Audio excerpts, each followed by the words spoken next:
அழகென்ற சொல்லுக்கு முருகா என்பார்கள்.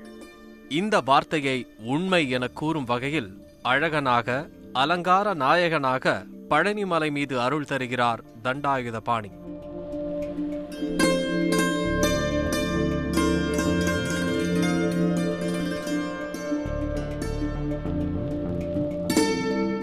திரு ஆவினன்குடியில் குழந்தை வேலாயுதராக, மலைக்கோயிலில் தண்டாயுதபாணியாக, நவபாஷான மூர்த்தியாக காட்சி தருகிறார் கந்தன்.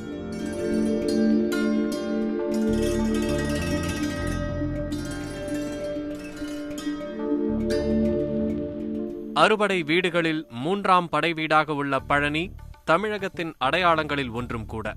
18 சித்தர்களில் ஒருவரான போகர் தன் சீடரான புலிப்பாணியுடன் சேர்ந்து கன்னிவாடியில் உள்ள மெய்கண்ட சித்தர் குகையில்தான் இந்த நவபாஷான சிலையை வடிவமைத்தாராம்.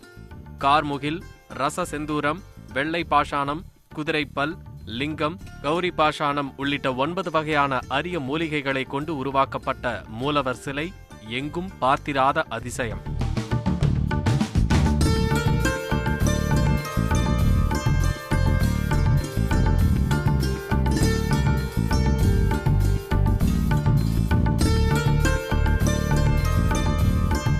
அதேபோல் மூலவராக உள்ள இந்த சிலைக்கு இரவில் வியர்க்குமாம். இந்த வியர்வையானது பல்வேறு நோய்களை குணமாக்கும் தன்மை கொண்டதாம்.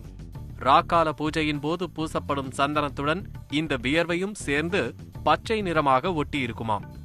அதேபோல் சிலையிலிருந்து வரும் நீரானது கௌபீன தீர்த்தம் என்கிறார்கள். மருத்துவ குணம் கொண்ட இந்த மாமருந்தே பக்தர்களுக்கு பிரசாதமாக வழங்கப்படுகிறது.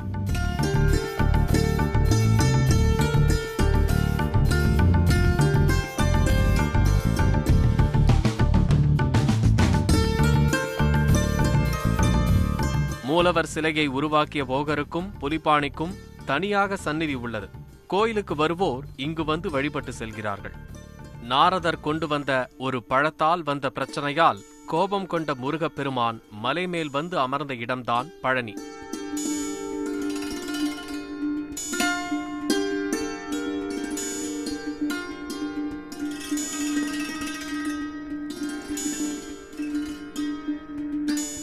குழந்தை வடிவமாக நின்றதால் குழந்தை வேலாயுதர் என்றும் அழைக்கப்படுகிறார் முருகப்பெருமான்.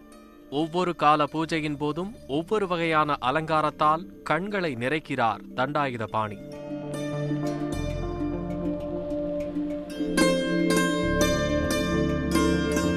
முருகன் அமர்ந்திருக்கும் மலையின் உயரம் 150 மீட்டர் உயரத்தில் உள்ளது.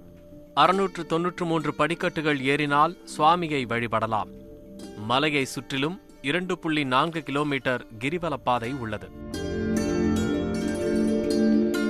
பழனியின் மற்றொரு சிறப்பு இங்கு தயாரிக்கப்படும் பஞ்சாமிர்தம்.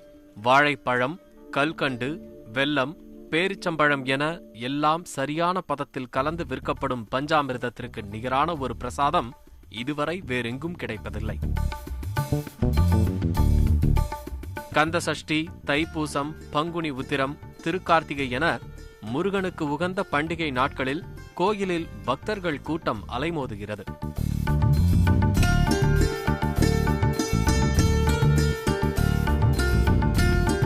கோயிலின் யானையான கஸ்தூரி விழா நாட்களில் படியேறி வந்து பக்தர்களுக்கு ஆசி வழங்குவதும் விசேஷம்.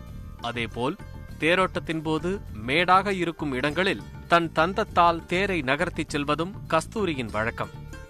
நீண்ட தும்பிக்கை கொண்டவள் என்பதும் கஸ்தூரியின் தனித்துவம்.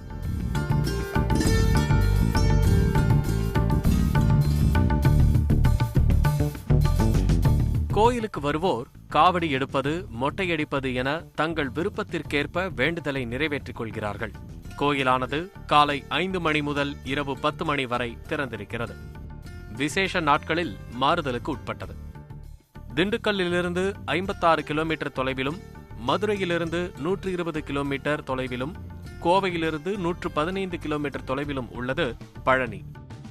மலை உச்சிக்கு செல்ல விஞ்ச், ரோப்கார் என வசதிகள் உள்ளன. கந்தனின் அருளை கொண்டு செல்லும் கந்தசஷ்டி காலத்தில் பழனி தண்டாயுதபாணியை வழிபடுவோம், தீமைகள் நீங்கி நல்வாழ்வு பெறுவோம்.